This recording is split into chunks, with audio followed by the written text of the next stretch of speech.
Quand on dit qu'on porte du poids sur les épaules, c'est vraiment le cas.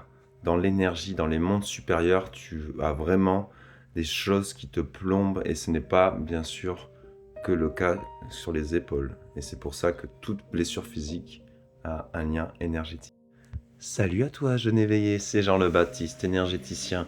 Pendant que je fais des séances énergétiques, je commence toujours par les chakras supérieurs, la couronne, pour nous reconnecter à l'âme, tout en faisant aussi les pieds en même temps, les deux polarités, et je descends au fur et à mesure. Et une fois que j'ai fait la gorge, qui est souvent très chargée d'émotions, les épaules le sont très souvent. Et c'est hallucinant de voir que des personnes peuvent avoir une posture qui change totalement et qui vont se redresser pendant le soin, dans la mesure où justement on enlève ce poids.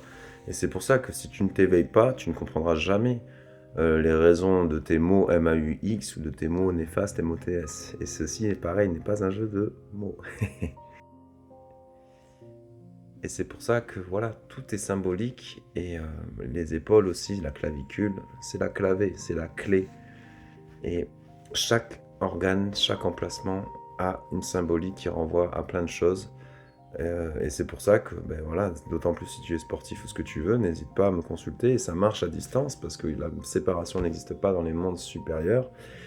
Et ces capacités, tu les as aussi et je peux t'aider à les développer. Donc si ça t'intéresse, tu viens me voir en message privé. Pour l'instant, je reste à 1h70€. Ça va peut-être augmenter, je vais voir. Je me tâte. Et 100€ les séances plus puissantes d'1h30. Je nettoie aussi les lieux de vie, les chiens, les animaux, tout ça. C'est très important également. Hein, parce que si votre environnement est pollué, bah, automatiquement, ça vous pollue aussi.